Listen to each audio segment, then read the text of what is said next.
إن الحمد لله نحمده ونصلي على رسوله الكريم أما بعد قال الله تعالى ليس عليكم جناح أن تبتغوا فضلا من ربكم فإذا أفضتم من عرفات فاذكروا الله عند المشعر الحرام واذكروه كما هداكم وإن كنتم من قبله لمن الضالين. سامعین محترم، تمام تعریفیں اللہ احکم الحاکمین کے لیے لائق اور زیبا ہیں، جس نے ہمیں پیدا کیا اور ہماری رشد و ہدایت کے لیے انبیاء علیہ الصلاۃ والسلام کو مبعوث کیا، اور بھائیو اس کا بے شمار اس کی نعمتیں ہم پر، جس کا ہم پر واجب ہے کہ ہم شکر ادا کریں. اور ان نعمتوں میں سے بھائیو بہت بڑی نعمت یہ ہے کہ اللہ تعالیٰ نے ہمیں قرآن دیا اور محمد مصطفیٰ صلی اللہ علیہ وسلم کا فرمان دیا، اور دونوں محفوظ ہیں. یہ اس کا خاص فضل و کرم کہ اس نے ہمارے لیے اس دین کو محفوظ رکھا. جتنا شکر ادا کریں وہ کم ہے بھائیو. اس دین کے حصول کے لیے جب ان کو پتہ چلا کہ صحیح دین مدینے میں اس کے چشمے پھوٹ رہے ہیں تو وہ دور دور سے چل کے آتے تھے.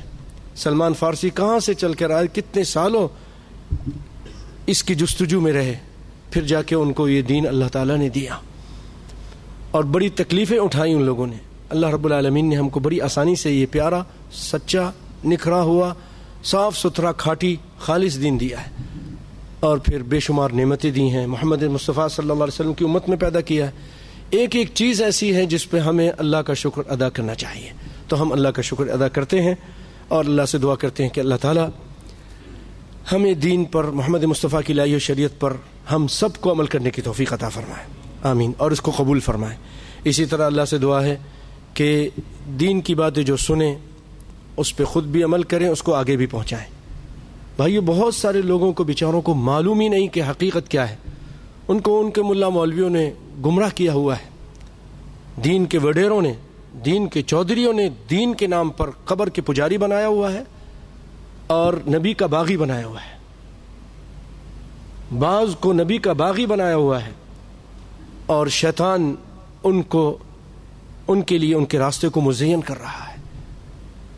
تو رب العالمین سے یہ التجا ہے کہ رب العالمین اس دین کو ہمیں پھیلانے کی توفیق عطا فرمائے، آمین. اور بھائیو ساتھ ساتھ یہ بھی دعا کریں کہ اللہ تعالیٰ اس وقت عالم اسلام اور خاص طور پہ جو صحیح قرآن حدیث کے ماننے والے اور وہ لوگ جو صحابہ کرام کا احترام کرتے، صحابہ کرام کو گالی نہیں دیتے، ان کے اوپر عرصہ حیات کو ہر طرف سے تنگ کیا جا رہا ہے. ان کی حکومتوں کو کافر قوتیں منافقین کے ساتھ مل کر ان کے مٹانے کے در پہ ہیں، اور آپ دن رات دیکھ رہے ہیں. تو اللہ تعالیٰ سے آپ لوگ کثرت کے ساتھ دعا کریں کہ اللہ تعالیٰ عراق میں ہمارے سچے مسلمان بھائیوں کی، موحد مسلمان بھائیوں کی مدد فرمائے، سوریا میں مدد فرمائے، یمن میں مدد فرمائے، اور اللہ تعالیٰ پورے خلیج اور سعودیہ کی جو حکومتیں ہیں اللہ تعالیٰ ان کی حفاظت فرمائے، ہر قسم کی سازشوں کو ناکام فرمائے، آمین یا رب العالمین. ایسے یہ سازشی ہیں، اپنے آدمیوں کو خود مار رہے ہیں تاکہ سعودیہ کی گورنمنٹ بدنام ہو جائے. ڈرامے بازیاں کر رہے ہیں، خود ہی مار. اب پتہ بھی چل رہا ہے کہ فلاں مولوی نے آرڈر دیا، فلاں نے آرڈر دیا، یہ سارا کچھ ہوا. تحقیقات سے بھی بات سامنے آ رہی ہے. تو یہ سازشیں کر رہے ہیں. اس وقت آپ کو سب کو جاگ کر رہنے کی اور اللہ سے رجوع کرنے کی ضرورت ہے. ظاہر الفساد فی البر والبحر بما کسبت ایدی الناس، ہمارے اپنے ہاتھوں کی بھی کمائی ہے نا. گناہوں میں ہم بہت زیادہ داخل ہو گئے، تو رب العالمین پھر تو ہلاتا ہے نا. تو رب العالمین ہلا رہا ہے، جگا رہا ہے ہم کو کہ میرے بندوں، اے موحدو، تم بھی جاگ جاؤ، میرے طرف رجوع کرو، توبہ کرو، ظلم کو چھوڑو، سود کو چھوڑو، بدکاریوں کو چھوڑو، میری طرف سچے بن کر میری طرف واپس آؤ. تو اللہ تعالی ہم سب کو سچا بننے کی توفیق عطا فرمائے، آمین یا رب العالمین. بھائیو، پچھلی مرتبہ آپ نے خرید و فروخت، تجارت سے متعلق کافی اہم باتیں سنی تھیں. آج اسی میں اور بھی بہت ساری اہم باتیں انشاءاللہ آپ کے سامنے پیش کریں گے. آج کا جو اس وقت فی الحال آپ کے سامنے جو پہلا موضوع ہے وہ یہ ہے تجارت کی فضیلت اور اس کے چند آداب. تجارت، آپ خوش ہو جانا چاہیے کہ ہمارا اسلام کسی مسئلے میں تشنا نہیں چھوڑتا آپ کو. ہر مسئلے میں آپ کو گائیڈ کر رہا ہے، ہر چیز میں گائیڈنس موجود ہے اللہ کے فضل و کرم سے. کون سی بات ہے جس کے آپ کو رہنمائی چاہیے اور قرآن حدیث میں اسلام میں نہ ہو، موجود ہے. اتنی باتیں سنی، یہ سب قرآن حدیث سے تجارت سے متعلق تھیں، اور ابھی اور بہت ساری باتیں آپ سنیں گے. ہمارا ایسا لگتا ہے جیسے شاید اتنی باتیں ہیں جیسے شاید اسلام تجارت پہ اترا ہے، حالانکہ اور بھی بہت ساری باتیں ہیں. کسی چیز میں اسلام نے آپ کو بھٹکتا ہوا نہیں چھوڑا ہے. تو آئیے، اللہ رب العالمین فرماتے ہیں لیس علیکم جناح ان تبتغوا فضلا من ربکم. قرآن پاک کی آیت ہے، ذرا اس کو ترتیل کے ساتھ پڑھتے ہیں، سنیے. لیس علیکم جناح ان تبتغوا فضلا من ربکم فإذا أفضتم من عرفات فاذكروا الله عند المشعر الحرام واذكروه كما هداكم وإن كنتم من قبله لمن الضالين. فرمایا تم پر کوئی گناہ نہیں، ان تبتغوا فضلا من ربکم، کہ تم اپنے رب کا فضل تلاش کرو، یعنی تجارت کرو. کون سے موقع پر؟ حج کے موقع پر. اللہ تعالی حج کے موقع پر بھی تجارت کی اجازت دے رہا ہے. جب تم عرفات سے لوٹو تو مشعر حرام کے پاس ذکر الہی کرو اور اس کا ذکر کرو جیسا کہ اس نے تمہیں ہدایت دی، حالانکہ تم اس سے پہلے بھولے ہوئے بھٹکے ہوئے تھے. اسی طرح جمعے کے دن کے بارے میں فرماتا ہے فَإِذَا قُضِيَتِ الصَّلَاةُ فَانْتَشِرُوا فِي الْأَرْضِ وَابْتَغُوا مِنْ فَضْلِ اللَّهِ. جب تم جمعے کی نماز پڑھ لو تو اب پھیل جاؤ اور اللہ کا رزق تلاش کرو. تمہارے لیے جائز ہے تجارت کرنا، کام کرنا. اب آ جائیے، اسلام تاجر، جو سچا تاجر ہے، اس کی کیا فضیلت بیان کرتا ہے. ابو سعید خدری رضی اللہ تعالیٰ عنہ روایت کرتے ہیں کہ نبی صلی اللہ علیہ وسلم فرمایا التاجر الصدوق الامین مع النبیین والصدیقین والشہداء. سچا، امین اور ایماندار تاجر یہ قیامت کے دن نبیوں کے ساتھ ہوگا، صدیقین کے ساتھ ہوگا اور شہداء کے ساتھ ہوگا. اللہ اکبر. صحیح روایت ہے، ترغیب و ترہیب میں یہ روایت آئی ہے. اور یاد رکھیے، دین اسلام ہمیں اور ہمارے تاجر بھائیوں کو دین حاصل کرنے، دین کا علم حاصل کرنے اور ساتھ ساتھ تجارت کے بارے میں معلومات حاصل کرنے کی رغبت دلاتا ہے. سیدنا عمر فرمایا کرتے تھے لا یبیع فی سوقنا الا من قد تفقہ فی الدین. ہمارے بازاروں میں وہی خرید و فروخت کرے وہ تاجر جسے دین، اسلامی اصول تجارت کو جس نے سمجھ لیا ہو. سمجھے؟ اسلامی اصول تجارت کو جس نے سمجھ لیا ہو، سیدنا عمر کہتے تھے وہی ہماری مارکیٹ میں آ کے خرید و فروخت کرے. اور سیدنا علی رضی اللہ تعالیٰ عنہ فرماتے تھے من اتجر قبل ان يتفقه ارتطم من الربا.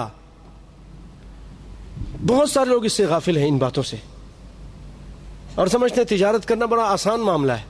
سیدنا علی فرماتے ہیں جس نے احکام تجارت کی سمجھ بوجھ کے بغیر، یعنی تفقہ فی الدین تجارہ فی التجارتی، تجارت میں اس نے کوئی تفقہ حاصل نہیں کی اور اس نے یہ کام شروع کر دیا ہے بغیر دینی معلومات، حلال اور حرام کی معلومات کے بغیر اس نے اگر تجارت کا یہ مسئلہ شروع کر دیا ہے تو آپ فرماتے ہیں کہ وہ سود میں مبتلا ہو گیا. اور آپ نے 3 مرتبہ ایسا کہا ہے، کیونکہ اس کو معلوم نہیں ہے، وہ ایسے کام کر جائے گا جس میں سود بھی آ جائے گا. کتنی دین میں تجارت کے اصول سیکھنے کی کتنی زیادہ اہمیت ہے، آپ اس سے اندازہ کیجئے۔ سیدنا علی فرماتے ہیں جو بغیر فقاہت کے دین میں تجارت کے جو بزنس کے جو اصول ہیں اس کو پڑھے بغیر جو شروع کرتا ہے وہ سود میں لگ جاتا ہے، وہ سود میں مبتلا ہو گیا، یعنی بہت امکان ہے کہ وہ سود میں مبتلا ہو جائے۔ اور بھائیو، اسلام ہمیں رغبت دلاتا ہے کہ لوگوں، اے ایمان والو، اوفو بالعقود، جو بھی ایگریمنٹ کرو اس کو پورا کرو، جو بھی ایگریمنٹ معاہدے کرو اس کو تم پورا کرو، اپنے عہد پیمان کو۔ وَأَوْفُوا بِالْعَهْدِ إِنَّ الْعَهْدَ كَانَ مَسْئُولًا، اپنے وعدے پورا کیا کرو کیونکہ قول و قرار کی باز پرس کی جائے گی، اللہ تعالیٰ قیامت کے دن پوچھے گا۔ اور آپ صلی اللہ علیہ وسلم نے فرمایا منافق کی علامت یہ ہے وَإِذَا عَاهَدَ غَدَرَ، وعدہ کرتا ہے، ٹھیک ہے، تجارت میں وعدہ کرتا ہے کہ ٹھیک ہے میں آپ کو کل یہ سامان پہنچا دوں گا یا 1 مہینے بعد آپ کو بھیج دوں گا، اب سامان بھیجتا نہیں ہے، 2 مہینے ہو گئے، وہ بیچارہ پریشان ہے، بحرین آ گیا اور اس نے انڈیا میں اور پاکستان میں معاہدے کیے تھے کہ اب وہ بیچارہ پریشان ہے، ٹیلی فون کرتا ہے، فیکس بھیجتا ہے اور وہ سامان بھیجتا نہیں ہے۔ آپ نے فرمایا یہ منافق آدمی ہے، اذا عاہد غدر، جب عہد کرتا ہے تو اس میں غداری کرتا ہے، اس عہد کو پورا نہیں کرتا ہے، عہد کو توڑ دیتا ہے۔ اور بھائیو، جھوٹ سے بچنا چاہیے، ہر معاملے میں ہر جگہ جھوٹ سے بچنا چاہیے، اور تجارت میں خاص طور پہ بچنا چاہیے، کیونکہ آپ فرماتے ہیں یا معشر التجار ایاکم والکذب، اے تاجروں دیکھو، اے تاجروں کی جماعت، جھوٹ سے بچتے رہو، جھوٹ سے بچتے رہو، جھوٹ مت بولو۔ اور یاد رکھیے، آپ نے کوئی مال بیچنا ہے، اس میں کچھ عیوب ہیں، کچھ نقائص ہیں، اس میں کچھ خامیاں ہیں، آپ کو چاہیے کہ بیان کر دیں، آپ کو چاہیے کہ بیان کر دیں۔ مثلا آپ گاڑی کے مالک ہیں اور آپ بیچنا چاہتے ہیں تو آپ بتا دیں بھائی تم گاڑی خرید رہے ہو لیکن اس کے اندر یہ کمیاں ہیں، یہ خرابیاں ہیں، میرے نظر میں نے جو دیکھا، باقی مجھے نہیں معلوم، تو آپ اس پر کوئی گناہ گار نہیں، اپنے عیب کو بتا دیجئے۔ نبی صلی اللہ علیہ وسلم فرماتے ہیں المسلم اخو المسلم، مسلمان تو مسلمان کا بھائی ہوتا ہے، لا يحل لمسلم باع من اخیہ بیعا فیہ عیب الا بینہ، کہ مسلمان کے لیے جائز نہیں کہ اپنے بھائی کو کوئی چیز بیچے اور اس میں کوئی عیب ہو، اس میں کوئی عیب ہو، اس کو چاہیے کہ وہ عیب کو بتا دے، اس عیب کو بتا دے۔ کائنات کے امام صلی اللہ علیہ وسلم ایک مرتبہ مارکیٹ میں گئے تو دیکھا کہ ایک کھجور کی ڈھیری رکھی ہے،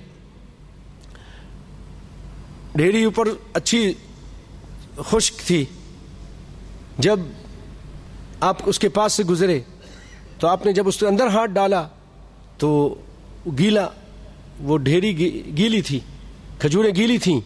آپ نے فرمایا ما ھذا یا صاحب الطعام، اے غلے کے مالک یہ کیا ہے؟ اس نے کہا اللہ کے رسول بارش پڑ گئی تھی اس نے اس کو گیلا کر دیا۔ آپ نے فرمایا افلا جعلتہ فوق الطعام کی یراہ الناس من غش فلیس منا، آپ نے فرمایا تم کو چاہیے تھا کہ نیچے والے کو اوپر لے آتے تاکہ لوگوں کو پتہ چلے کہ یہ گیلی ہے، یہ بھیگ گئی ہے، یہ اس کے اندر خرابی ہے۔ پھر آپ نے فرمایا من غش فلیس منی، جو دھوکہ دے وہ مجھ میں سے نہیں۔ اب آپ کی مرضی ہے دھوکہ دے کر پیسہ کما لیں اور رسول اللہ سے دور ہو جائیں، یا تھوڑا نقصان اٹھا لیں، حق بیان کریں، اپنی کمیاں اور اپنی غلطیاں اور کوتاہیاں بیان کر دیں اور رسول اللہ کے قریب ہو جائیں۔ بھائیو، یہ سودا دنیا کا نقصان ہو جائے اور رسول اللہ کے قریب ہو جائے، یہ بہت اعلیٰ اور عرفہ فائدہ مند سودا ہے۔ اس سودے کا کچھ فائدہ نہیں کہ رسول اللہ سے ہم دور ہو جائیں، دین اسلام سے دور ہو جائیں، مال کے قریب ہو جائیں، مال تو ختم ہو جائے گا، مال چلا جائے گا۔ اور یاد رکھیے تجارت کرتے ہوئے زیادہ قسمیں نہیں کھانا چاہیے۔ نبی صلی اللہ علیہ وسلم فرمایا 3 آدمی ایسے ہیں لا ينظر اللہ الیہم یوم القیامۃ، 3 آدمی ایسے ہیں جن پر اللہ تعالیٰ قیامت کے دن نظر کرم نہیں فرمائے گا، ان میں سے ایک تو وہ ہے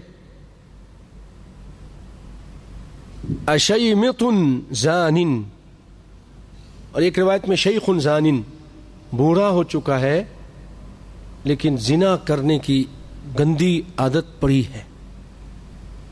وہ کہتا ہے چلو کیا ہے، بیوی بچے تو یہاں ہے نہیں، کوئی دیکھ بھی نہیں رہا ہے، اور مسئلہ بھی بڑا آسان ہے، جو منہ کالا کرتے ہیں. قیامت کے دن اللہ تعالیٰ ان پہ نظر کرم نہیں کریں گے. بھائی زنا بہت بڑا، بہت قبیح فعل ہے. نوجوان ہوں یا بوڑھے ہوں سب کو اس سے بچنا چاہیے. اس کے برے اثرات اس آدمی کی زندگی پر مرتب ہوتے ہیں. بہت زیادہ برے اثرات اس کے جسم پر، اس کی روح پر، اس کے اعمال پر، اس کے چہرے پر، اس کے دل پر. اللہ تعالیٰ مجھے اور آپ کو، ہماری آل اولاد سب کو بچا کے رکھے. یہ وہ گناہ ہے کہ ایک لمحہ، چند لمحوں کی خوشی، اس کے بعد ساری زندگی اس کو خون کے تھوک تھکاتی ہے. حسبنا اللہ نعم الوکیل. وعائل مستکبر، آدمی فقیر ہے لیکن تکبر بہت ہے. ایک تو ہے نا، چلے بادشاہ ہے، وزیر ہے، کوئی مشیر ہے، کوئی بہت بڑی منصب کا مالک ہے، وہ تکبر کر رہا ہے. تم کس چیز کا تکبر کر رہے ہو بھائی؟ ہم اور آپ کس چیز کے تکبر کر رہے ہیں؟ میں نہیں کروں گا، میں نہیں آؤں گا، میں نہیں جاؤں گا، میں یہ کر دوں گا. ایسے آدمی پر بھی اللہ تعالیٰ نظر کرم نہیں کرے گا. کیا وہ بڑے باپ کے، میں بڑا باپ کا نہیں، وہ بڑی باپ ماں کی کیا بولتے ہیں، وہ بڑے باپ کی ہے، میں بڑے باپ کی بھی، میں بھی بڑے باپ کی ہوں. تم ہو کیا چیز؟ اللہ تعالیٰ کیا فرماتا ہے تم لوگوں کے بارے میں؟ قرآن پاک میں اللہ تعالیٰ فرماتا ہے هل اتى على الانسان حين من الدهر لم يكن شيئا مذكورا، کیا انسان پہ وہ وقت آیا نہیں تھا کہ جب وہ کچھ بھی نہیں تھا، کچھ بھی نہیں تھا، مٹی تھا، ذرہ تھا. اللہ نے بنا دیا ہے. ابھی تکبر کرتے ہو؟ تکبر مت کرو. نہ عورت کریں نہ مرد کریں. جب قرآن کی بات سن لیں، حدیث کی بات سن لیں، پکے سچے مومن بن کے سر کو جھکا دیں، اللہ اس کے رسول کی طرف رجوع کریں، حق کو مانے، دل مانے نہ مانے، دل مانے نہ مانے، دل کو مناؤ. اگر تمہارے اندر اللہ اس کے رسول کی سچی محبت ہے اور تم مومن ہو. اگر مومن نہیں ہو، اللہ اس کے رسول کی سچی محبت نہیں ہے، تو پھر جو مرضی آئے کرو. قیامت کے دن جواب آپ نہیں دینا ہے، چاہے مرد ہو چاہے عورت ہو. اور تیسرا آدمی وہ ہے بھائیو، لا یشتری ورجل جعل اللہ بضاعته لا یشتری الا بیمینہ ولا یبیع الا بیمینہ. وہ شخص جس نے اللہ کو سودا بنایا ہوا ہے، نہیں فروخت کرتا مگر اللہ کی قسم کھا کر، خریدتا ہے تو اللہ کی قسمیں کھا کر خریدتا ہے، بیچتا ہے تو اللہ کی قسمیں کھا کر بیچتا ہے. یعنی اللہ کو ایک سودا بنایا ہوا ہے، مارکیٹ میں ایک کوئی چیز بیچنے والی چیز بنا کے، نعوذ باللہ، اللہ کی حیثیت ہی اس کے یہاں.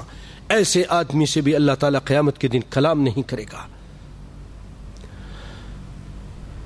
اور ابو ہریرہ رضی اللہ تعالیٰ عنہ فرماتے ہیں اربعۃ یبغضهم اللہ البیاع الحلاف والفقیر المختال والشیخ الزانی. ہم فرماتے ہیں 4 آدمی جن سے اللہ تعالیٰ بغض کرتے ہیں.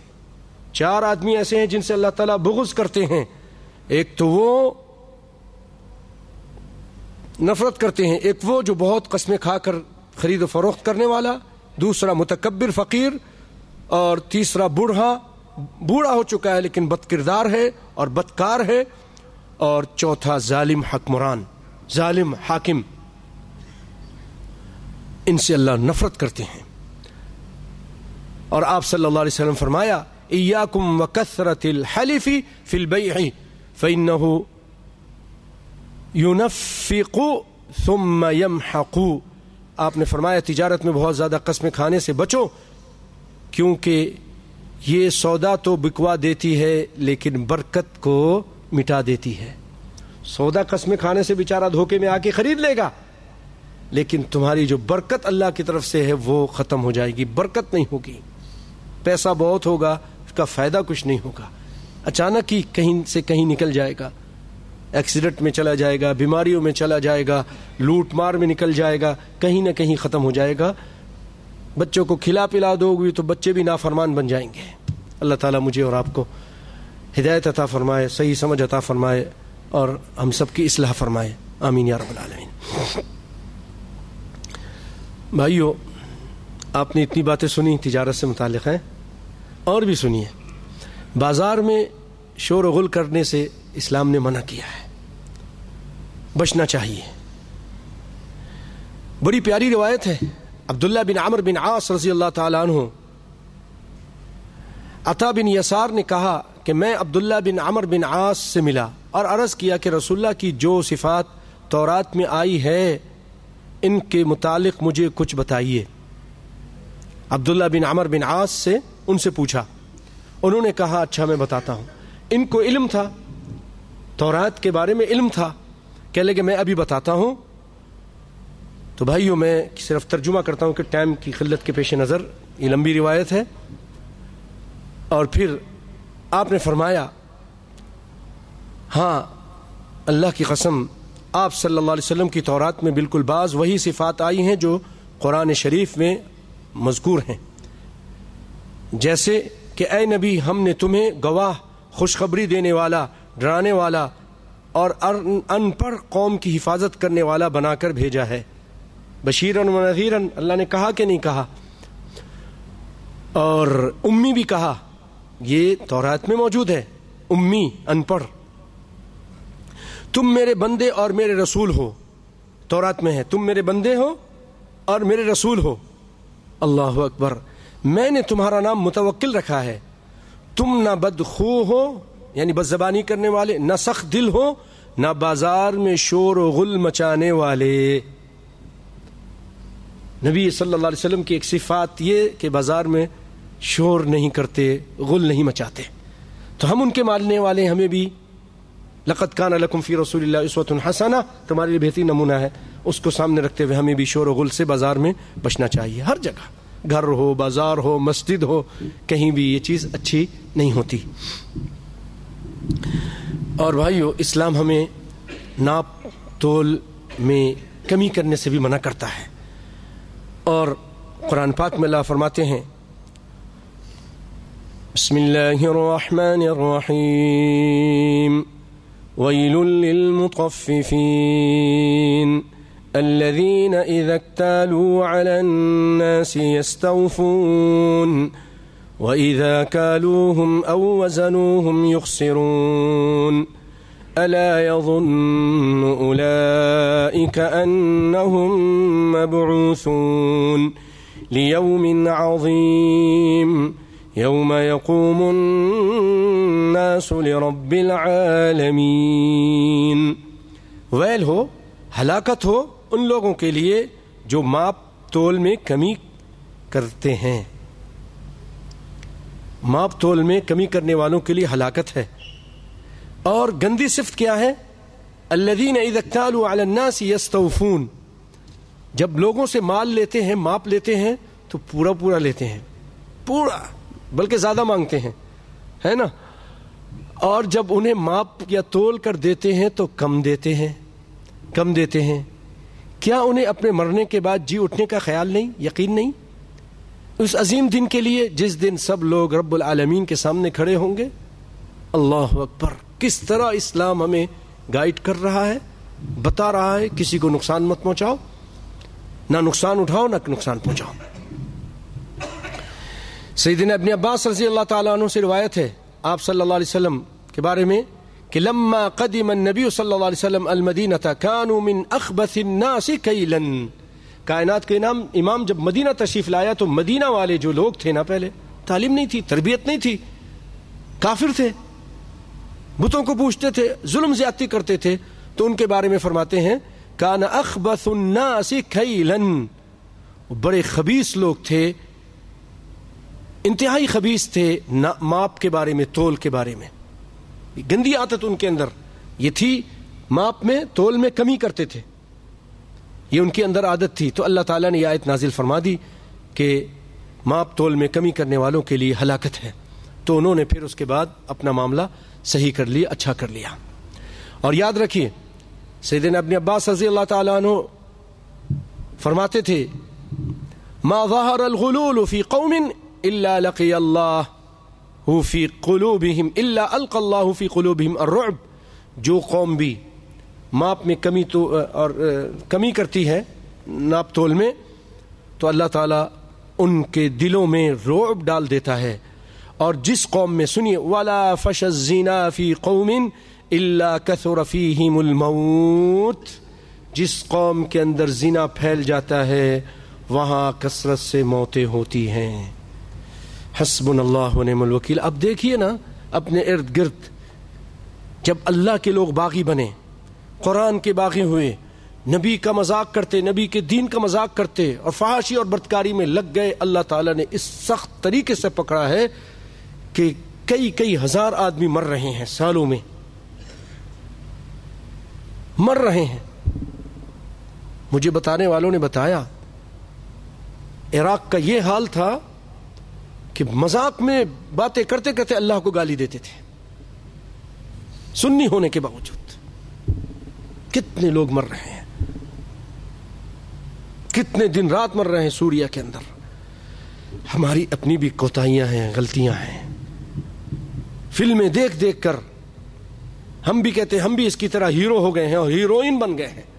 لڑکیاں سوچتی ہیں میں بھی ہیروئن بن گئی، کوئی نہ کوئی بوائے فرینڈ ہونا چاہیے، اور لڑکے بولتے کوئی نہ کوئی بوائے فرینڈ ہونا، گرل فرینڈ ہونا چاہیے، اور وہ اسی میں لگ گئے ہیں اور واہی تباہی مچاتے ہیں. جس کے بعد دیکھیے کہ موتوں کے موتیں، ایک دھماکہ ہوتا ہے کتنے لوگ مر جاتے ہیں، ایک دھماکہ ہوتا ہے کتنے لوگ مر جاتے ہیں، موتیں عام ہو جاتی ہیں. جب یہ رسول اللہ نے فرمایا اور صحیح فرما رہا ہے، جب بھی جس قوم کے اندر زنا پھیل جاتا ہے وہاں موتیں عام ہو جاتی ہیں. ولا نقص قوم المکیال والمیزان الا قطع اللہ عنہم الرزق. جو قوم ماپ میں اور تول میں، میزان تو ترازو کو کہتے ہیں، مکیال کہتے ہیں جو یہ نہیں آپ دیکھتے دودھ نونے کے لیے کیا برتن ایک بنا ہوتا ہے، لیٹر ہے سیر کے اور پیٹرول کے لیے اور مائع چیزوں کے لیے، تو یہ مکیال ہے کوئی برتن ہو. اس میں جو قومیں کمی کرتی ہیں پھر کیا ہوتا ہے، اللہ تعالیٰ رزق کو ان کے اوپر سے کاٹ دیتا ہے.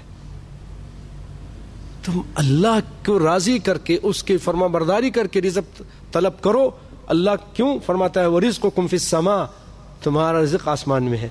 آسمان والے کو راضی کرو تو وہ رب العالمین آسمان سے بارش برسائے گا، بے شمار نعمتیں تم کو دے گا. وَمَا بِكُم مِّن نِعْمَةٍ فَمِنَ اللَّهِ. اور فرمایا کہ وَلَا حَكَمَ قَوْمٌ بِغَيْرِ حَقٍّ إِلَّا فَشَا فِيهِمُ الدَّمَ. جب بھی کوئی قوم بغیر حق کے فیصلہ کرتی ہے تو ان میں قتل اور خونریزی بھی پھیل جاتی ہے. ایک یہ وجہ بھی ہے، دیکھیے نا رشوت دے دے کر ہم نے ظالموں کو بچایا اور دندنانے پھرتے ہیں ظالم اور مظلوم بیچارہ کرتا ہے جھوٹی گواہیاں دے دے کر. تو اللہ رب العالمین نے پھر خون کو عام کر دیا، خون عام کر دیا، خون ارزاں ہو گیا. ولا خطر قوم بالعہد الا سلط علیہم العدو. اور جو قوم عہد توڑ دیتی ہے ان پر دشمن کو مسلط کر دیا جاتا ہے. جیسے کرتے ہیں، جیسے کرو گے ویسا بھرو گے. کما تدین تدانو. اور بھائیو کاروبار میں فیاضی سے کام لینا چاہیے. نبی صلی اللہ علیہ وسلم فرماتے ہیں رحم اللہ رجلا سمحا اذا باع واذا اشترى واذا اقتضى. اللہ تعالیٰ ایسے شخص پر رحم کرے جو بیچتے وقت اور خریدتے وقت اور تقاضا کرتے وقت فیاضی اور نرمی سے کام لیتا ہے. جب اپنا تقاضا کر رہا ہے پیسے کا تب بھی نہیں جی مجھے ابھی اسی وقت پیسہ چاہیے، اتنے دن ہو گئے ہیں تم کو، میں کتنی تم کو ڈھیل دی ہے، گھر بیچو، بیوی بیچو، بچے بیچو، لیکن مجھے پیسہ چاہیے.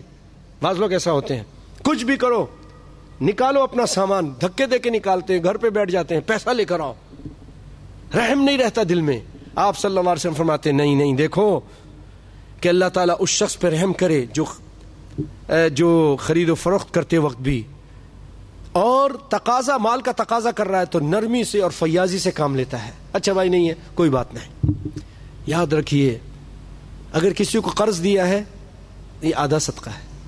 دوسری مرتبہ پھر آپ نے ڈھیل دے دی ہے بھائی کوئی بات نہیں جب ہو تو دے دینا, بعد میں دینا, 1 مہینے کے بعد دے دینا, تو پورا صدقہ ہو گیا, پورا صدقہ ہو گیا. اور قیامت کے دن ایسے لوگوں کے بارے میں اللہ رب العالمین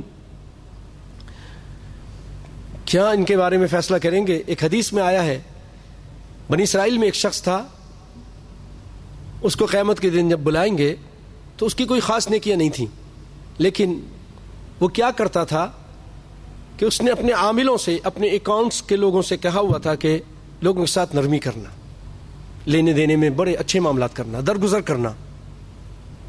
تو وہ کہے گا اللہ بس میں یہ کرتا تھا اور بہت زیادہ کوئی نیکیاں نہیں ہے میری. مسلمان تھا, موحد تھا. اللہ فرمائے گا تو میرے بندوں کے ساتھ اتنی نرمی کرتا تھا, تو میں تو ارحم الراحمین ہوں, تو میں بھی تیرے ساتھ آج نرمی کروں گا. درگزر فرمائے گا. اللہ اکبر.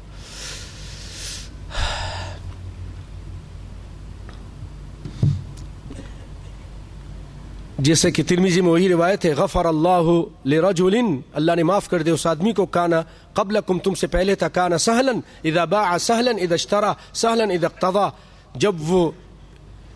جب بیچتا تھا تو بڑا نرمی کرتا تھا, خریدتا تھا تو نرمی کرتا تھا, تقاضا کرتا تھا تب بھی نرمی سے پیش آتا تھا. اللہ نے اس کی اس نرمی کی وجہ سے اس کو معاف کر دیا. اور ایک شخص کو اللہ رب العالمین نے اپنی جنت میں داخل کیا اسی کام کی وجہ سے. اور بھائیو دن کے ابتدا میں جب دن شروع ہونا تو اپنے کاروبار شروع کرنا چاہیے, اس میں برکت ہوتی ہے. آپ صلی اللہ علیہ وسلم فرمایا اللہم بارک لامتی فی بکورها وکان اذا بعث سریتا او جیشا بعثهم من اول النهار وكان صخر تاجر فكان يبعث تجارته من اول النهار فأثر وكثر ماله. صخر ایک راوی ہیں, وہ کہتے ہیں کہ نبی صلی اللہ علیہ وسلم سے روایت کرتے ہوئے کہ آپ صلی اللہ علیہ وسلم فرمایا اے اللہ میری امت کے صبحوں میں برکت عطا فرما. صبح کے ٹائم میں اپنے پاکستانی بھائیوں سے درخواست کروں گا اللہ کے لیے. کئی مرتبہ ہم گئے, یہاں ہمارے عادت پڑ چکی ہے کہ اللہ کے فضل و کرم سے صبح 6 سوا 6 بجے ہم لوگ اپنے کام پہ جاتے ہیں. میں وہاں جا کے حیران رہ گیا, یا اللہ 9 بجے وہاں کام شروع ہو رہا ہے, 9:30 بجے 11 بجے افسر آ رہا ہے, ساری رات جاگتے ہیں, اکثر 11-12 بجے سوتے ہیں, فجر گول, فجر مسجدیں خالی الا من رحم ربی. آپ یہاں دیکھیے اللہ کے فضل و کرم سے, یہ بھی تو اللہ کے بندے ہیں. یہاں آج کل تقریباً 3:30 بجے اذان ہو رہی ہے, پھر بھی آپ دیکھیے اللہ کے فضل و کرم سے مسجدوں میں 2-3 صفیں ہو رہی ہیں. یہ بھی تو انسان ہے. یہاں کیا ہے کہ کوشش کرتے جلدی سو جائیں. ورکنگ ڈے میں آپ دیکھیے عشاء کے بعد روڈ خالی ہو جاتے ہیں, اسکول والے بچے سب لوگ, اور صبح صبح اٹھ کر ماشاءاللہ بینک بھی کھل جاتے ہیں, تجارتی سارے کام 7 بجے 7:30 بجے, سب برکت نبی کی چیز فرما, تو اللہ برکت بھی دے رہا ہے. ہمارے یہاں راتیں جاگتی ہیں, دن سو رہا ہے. برکت لینا ہے تو بھائیو دنوں کو صبح کے ٹائم سے اٹھو, بجلی بھی بچے گی, ساری معاملات میں اللہ کی طرف سے برکت بھی نازل ہوگی. فلمیں دیکھ دیکھ کے رات کو سوتے ہیں, اللہ کی نافرمانی پہ سوتے ہیں, اللہ کی نافرمانی پہ اٹھتے ہیں, برکت کہاں سے آئے گی؟ حسبنا اللہ نعم الوکیل. اور بھائیو جب لین دین کر رہے ہو نا تو لکھ لینا چاہیے, لکھ لو. بعد میں سر پھٹول ہو اور آپس کے تعلقات خراب ہوں اور حسد اور بغض پیدا ہو اور ناراضگیاں ہوں, اس سے بہتر ہے ابھی آپ لکھ لو. اور ان سے کہو, کوئی اگر انکار کرے تو کہو بھائی اللہ نے آرڈر دیا ہے, لکھ لو. بہت لوگوں نے نہ لکھنے کی وجہ سے بہت نقصان اٹھایا, اور جب وہ مر گئے تو ان کے بچے کنگال ہو گئے, انہوں نے نقصان اٹھایا. ایسے معاملات میں مثلا آپ اپنے رشتے داروں کے ساتھ مل کر گھر بنا رہے, ارے جی ہمارے رشتے دار ہیں, ہمارے بھائی ہیں, کچھ نہیں ہوتا. ارے بھائی ہیں, یہیں پر بحرین کی بات ہے, بھائی نے بنایا, بھائی مر گیا, اور وہاں سے بھاوج نے, بھائی کے دوسرا بھائی, اس کی بیوی نے جا کر قسم کھا کے کہا, مجھے کسی نے بتایا, قسم کھا کر وہاں عدالت میں کہا کہ نہیں یہ سارا ہم نے لگایا ہے, ہمارا پیسہ ہے. اب وہ بھائی تو مر گیا، اس کی بیوی بھی محروم، اس کے بچے بھی محروم. ظالم لوگ ہیں لیکن ہم بھی اس ظلم میں شریک ہیں کہ ہم نے کیوں اللہ کی نافرمانی کی. لکھا کیوں نہیں؟ لکھو. دینا ہے تو لکھو، لینا ہے تو لکھ کر رکھو، بڑا اس میں فائدے ہیں. اللہ تعالیٰ فرماتے ہیں یا ایھا الذین آمنوا اذا تداینتم بدین الی اجل مسمی فاکتبوہ، اس کو لکھو، شرماؤ مت. بڑا فائدہ ہے اس کے اندر. لکھنے سے بھول چوک بھی نہیں ہوتی. آدمی بھول جاتا ہے کتنا دیا تھا، لکھا ہوا ہے تو کھول کے دیکھ لو یار، وہ 500 نہیں 600 دیا تھا. آپ کہہ رہے ہیں کہ 500، جھگڑا کر رہے نہیں بھائی میں نے تم کو 1000 دیا تھا، ادھر لکھا ہے 500. جھگڑے بھی نہیں ہوں گے، پروف بھی ہے. سعودیہ کی ایک مرتبہ ریڈیو پروگرام سن رہا تھا، انہوں نے کہا کہ لوگوں کو اس وجہ سے بھی بڑا دھوکہ ہوتا ہے، نقصان ہوتا ہے، لکھتے نہیں ہیں. زمین خرید لی، زمین بیچ دی، گھر خرید لیا، لکھت پڑھت نہیں کی، آپس میں رشتہ دار ہیں، اب بعد میں سر پیٹ رہے ہیں، رو رہے ہیں، بددعائیں دے رہے ہیں.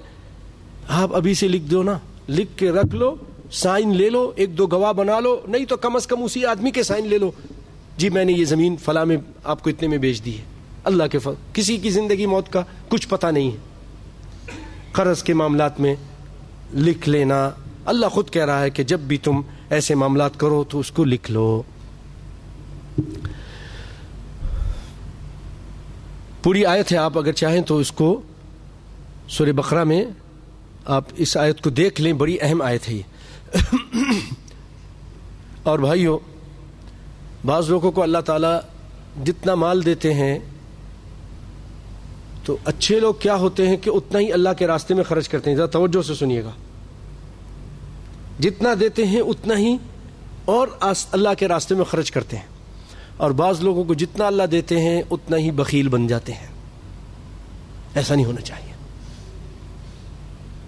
اللہ تعالیٰ قارون کے بارے میں فرماتے ہیں وَأَحْسِن كَمَا أَحْسَنَ اللَّهُ إِلَيْكَ، تو بھی بندوں کے ساتھ اچھائی کر، نیکی کر جیسے اللہ نے تیرے ساتھ اچھائی کی.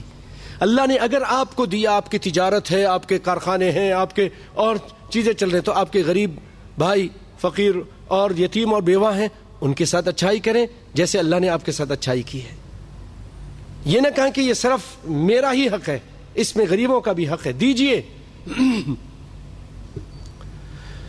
نبی صلی اللہ علیہ وسلم فرماتے ہیں یا معشر التجار ان البیع یحضره اللغو والحلف فشوبوه بالصدقة، اے تاجروں کے جماعت، بلا شبہ خرید و فروخت میں لغو باتیں، قسمیں اٹھائی جاتی ہیں، پس تم چاہیے کہ صدقہ خیرات کرتے رہو، اپنے اس گناہ کو کم کرتے رہو صدقہ خیرات کر کے.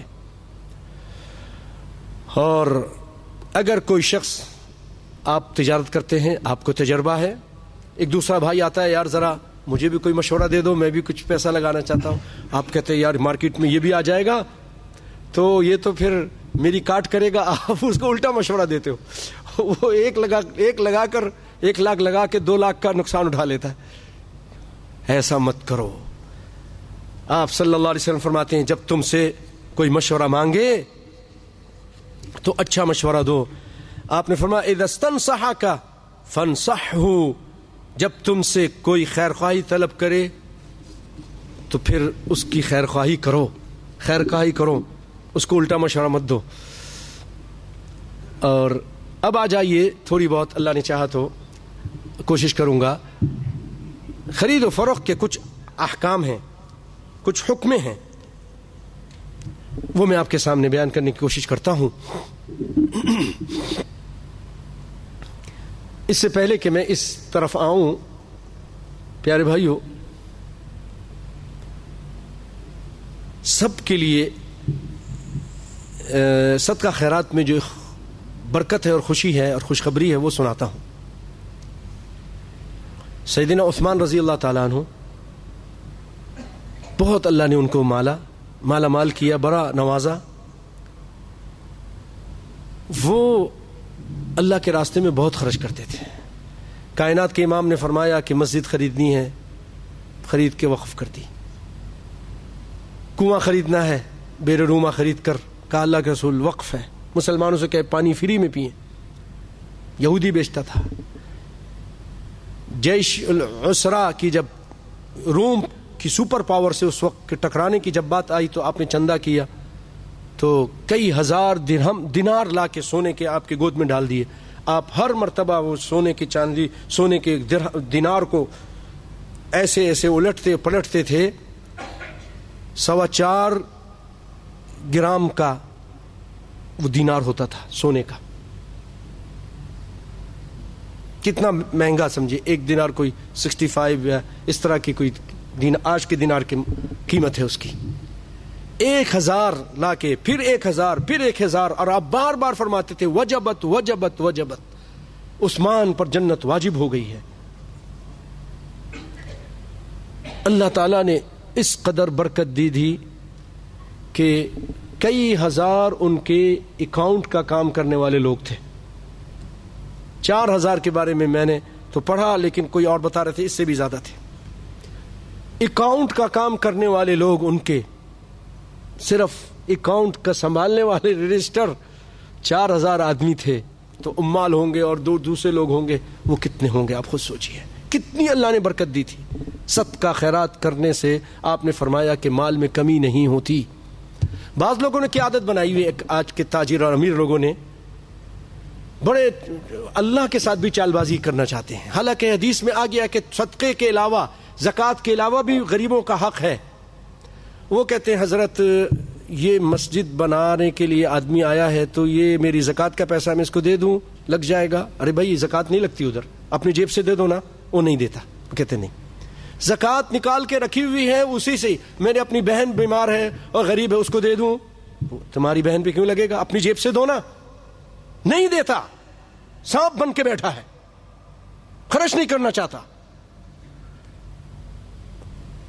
ادھر دیکھیے نبی صلی اللہ علیہ وسلم کو یہ صحابی خرچ کرتا گیا, اللہ بھی آسمان سے رحمت کے دروازے کھولتا گیا.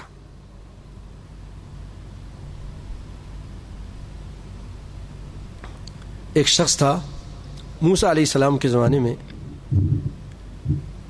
کہا اللہ سے دعا کیجئے میں امیر ہو جاؤں.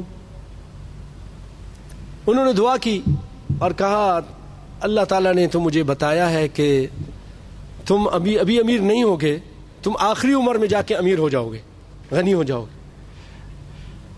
شرافت بھائی غور سے سن رہے ہیں, خرچ کریں دیکھیں اللہ تعالیٰ کے کرتے بھی ہیں آپ, اللہ تعالیٰ برکت دے. سارے بھائی انشاءاللہ اللہ سب کو توفیق دے. ما نقص مال من صدقۃ, نبی صلی اللہ علیہ وسلم فرمایا کہ مال صدقہ کرنے سے کبھی کم نہیں ہوا. اس میں اللہ برکت ہی دیتے ہیں, سکون دیتے ہیں, راحت دیتے ہیں.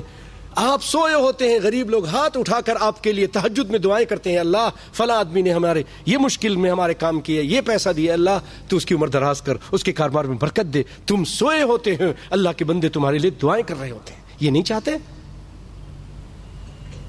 غریبوں, بیواؤں, یتیموں, اپنے بھائی بہنوں جو غریب ہیں ان کو دیتے لیتے رہو. یہ اللہ کہ اللہ اکبر, ان للہ اہلین, اللہ کے اہل ہیں, یہ اللہ کی مخلوق, آپ ان کے ساتھ اچھائی کریں. ارحم من فی الارض یرحمک من فی السماء, تم زمین والوں پہ رحم کرو, اللہ آسمان پہ تم پر رحم کرے گا. تو کہا بھائی اللہ تعالیٰ نے تو یہ کہا ہے کہ تمہاری آخری عمر میں 4 سال ہیں وہ تم امیر ہو جاؤ گے.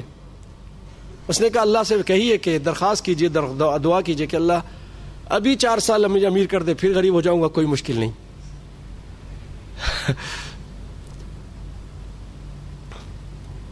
تو اللہ سے دعا کی, امیر ہو گیا. امیر ہونے کے بعد 4 سال گزر گئے, موسیٰ علیہ السلام دیکھ رہے ہیں یہ تو غریب بھی نہیں ہوا, یہ غریب بھی نہیں ہوا, کیا بات ہے. بھائیو اللہ سے ہم سب کو ڈرتے رہنا چاہیے, کمی گھمنڈ نہ کرو. کبھی بھی انسان غریب ہو جاتا ہے, بڑے بڑے کارخانوں کے مالک فٹ پاتھ پہ بیٹھ جاتے ہیں, حالات ایسے پیدا ہوتے ہیں کچھ بھی کام نہیں آتا. تو موسیٰ علیہ السلام نے اللہ سے کہا اللہ آپ نے تو کہا تھا کہ یہ 4 سال کے بعد فقیر ہو جائے گا, 4 سال ہو گئے, یہ فقیر بھی نہیں ہوا. کہا موسیٰ میں نے اپنے رحمت کا ایک دروازہ اس پر کھولا, اس نے ایک گھر بنایا, اس میں 8 دروازے بنائے, ایک بہت بڑا ہال بنایا, 4 آنے کے 4 نکلنے کے, اور وہاں دن رات کھانے انواع قسم کے بچھا دیے, دیگیں چڑھا دیں, عام آدمی کام کرنے کے لیے لگا دیے، وہ میرے بندوں کو کھانا کھلاتا ہے، مجھے حیا آتی ہے کہ میں میں نے ایک کھولا، اس نے 8 دروازے کھول دیے، میں اس کے کسی ایک دروازے کو بند کروں۔ قسمت میں ایک چیز لکھی ہوئی تھی، اس کی نیکی کی وجہ سے اللہ تعالیٰ نے بدل دی۔ تو بھائیوں، اللہ کے راستے میں خرچ کرتے رہو، بہت ہی برکت ہوتی ہے۔ اللہ کیا فرمایا؟ مثل الذين ينفقون أموالهم في سبيل الله كمثل حبة أنبتت 7 سنابل في كل سنبلة 100 حبة والله يضاعف لمن يشاء۔ اللہ کے راستے میں خرچ کرنے کی مثال ایسی ہے کہ جیسے زمین پہ دانہ ڈالتے ہیں، یعنی اس سے 7 سٹیاں نکلتی ہیں، اور ہر سٹی میں 100 دانے ہوتے ہیں۔ اللہ تعالیٰ ایک دانے سے 100 دانے بناتا ہے۔ تم ایک اللہ کے راستے میں خرچ کرو 700، اور اس سے بھی زیادہ 7,000 7 لاکھ بھی اس کو بنانے پر قادر ہے۔ اخلاص اور نیت اچھی ہو تو اللہ تعالیٰ اتنی ہی برکت دیتا ہے۔ تو بھائیو، تجارت کی کچھ شرطیں ہیں۔ تجارت کے لیے پہلی شرط یہ ہے کہ فریقین کی باہمی رضامندی، خریدنے والا بھی اپنی مرضی سے بیچے اور بیچنے والا اپنی مرضی سے بیچے، اور خریدنے والا بھی اس خریدنے پر راضی ہو، ورنہ اللہ تعالیٰ فرماتے ہیں یا ایھا الذین آمنوا لا تأکلوا اموالکم بینکم بالباطل الا ان تکون تجارۃ عن تراض منکم۔ اے ایمان والو، آپس میں ایک دوسرے کے مال کو باطل طریقے سے مت کھاؤ، لین دین میں آپس کی رضامندی سے ہونا چاہیے۔ لین دین جو خرید و فروخت ہو آپس کی رضامندی، الا عن تراض منکم، تجارۃ عن تراض منکم، آپس میں تمہاری رضامندی ہو۔ یہ نہیں کہ میں بیچنا نہیں چاہتا ہوں، آ کے نہیں بیچو، تمہارا یہ کارخانہ اچھا چل رہا ہے مجھے بیچو، اب زبردستی گن پوائنٹ پر آ کر رکھ کر اور مجھ سے خرید لیا۔ یہ تجارت یہ خرید فروخت صحیح نہیں ہے، بیع الفاسد ہے یہ۔ اور مجھے کسی کو آپ جا کے بولے کہ اب خریدو مجھ سے یہ، ارے بھائی میں نہیں خریدنا چاہتا، نہیں خریدو ورنہ قتل کر دیں گے، تو یہ بھی ناجائز ہے۔ دونوں کی رضامندی، خوشی ہونی چاہیے۔ لا يحل مال امرئ مسلم الا بطیبۃ من نفسہ، کسی مسلمان آدمی کا مال اس کی دلی خوشی کے بغیر حلال نہیں ہے۔ اور ایک روایت میں آپ نے فرمایا انما البیع عن تراض، صرف خرید و فروخت باہمی رضامندی ہی سے جائز ہے، باہمی رضامندی سے ہی خرید و فروخت جائز ہے۔ اور دوسری شرط یہ ہے خرید و فروخت کرنے کے لیے کہ خریدنے والا اور بیچنے والا عاقل ہوں، بالغ ہوں، یعنی خود مختار اور مکلف ہوں۔ اللہ اکبر۔ تجارت سے بارے میں آپ نے یہ شروط سنے۔ تجارت کے بارے میں ایک ارکان بھی ہیں کچھ اس کے، اور اس کا رکن یہ ہے، یعنی وہ الفاظ جس کے ذریعے سودا کیا جاتا ہے کہ میں نے بیچا، میں نے خریدا، اور ایک مجلس میں باہمی رضامندی سے ماضی کی صیغے سے ادا کرنے چاہیے۔ اور دوسرے رکن یہ ہے کہ سودا کرنے والا اور فروخت کرنے والا دونوں عاقل و بالغ ہونے چاہیے۔ تیسری چیز، یعنی جس چیز کا سودا کیا جا رہا ہو اس کی قیمت، فروخت ہونے والی چیز حلال اور قبضے میں، ملکیت میں ہونی چاہیے۔ تجارت کے جو ارکان ہیں، جیسے نماز کے رکن ہوتے ہیں، روزے کے رکن ہوتے ہیں، تجارت کے بھی رکن ہیں۔ ایک تو جو صیغہ ہے خریدنے کا اور بیچنے کا وہ واضح ہو، دوسری خرید اور فروخت کرنے والا دونوں عاقل و بالغ ہو، اور تیسری چیز جس چیز کا سودا کیا جا رہا ہو، جس کی قیمت ہو رہی ہو، وہ چیز حلال ہو اور بیچنے والے کے قبضے میں ہو، اور اس کی قیمت معلوم قیمت ہو، مجہول نہ ہو۔ یہ 3 شرطیں ہیں، 3 شرطیں نہیں، 3 رکن ہیں۔ اور شرطیں جو میں نے آپ کے سامنے بیان کی، باہمی رضامندی ہونی چاہیے، اور خرید و فروخت کرنے والا عاقل بالغ اور مکلف اور خود مختار ہو۔ تیسری شرط یہ ہے جس چیز کی خرید فروخت ہو رہی ہو اس کا نفع مباح ہو، اس کا نفع مباح ہو۔ میں اسی پر بات ختم کروں گا، چوتھی شرط بیان کر کے بات ختم کروں گا۔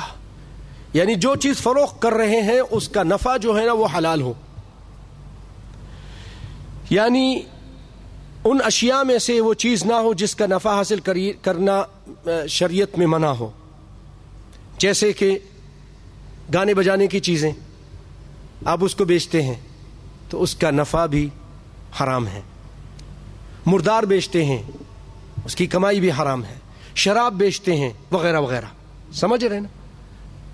تو تیسری شرط یہ ہے کہ اس کا نفع وہ حلال چیز ہو اور اس کا فریق اس کا نفع بھی مباح ہو، جیسا کہ نبی صلی اللہ علیہ وسلم فرمایا ان اللہ ورسولہ حرم بیع الخمر، اللہ تعالیٰ نے اور اس کے رسول نے شراب کے بیچنے کو اور مردار کو بیچنے کو اور خنزیر کو اور بتوں کو بیچنے کو، بت بازار میں بت بنا کے بیچ رہے ہیں نا، بہت سارے لوگ اپنی دکانوں میں رکھے ہوتے ہیں، ہاتھی ہے اور بت ہے، یہ ساری بت ہیں، ان کو بیچنا،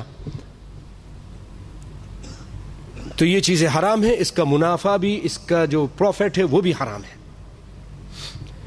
چوتھی شرط یہ ہے فروخت کرنے والا چیز کا مالک ہو یا اسے وہ چیز فروخت کرنے کی اجازت دی گئی ہو، یعنی اس کے پاس اتھارٹی ہو، اس کے پاس توکیل ہو، جیسے عربی میں بولتے ہیں۔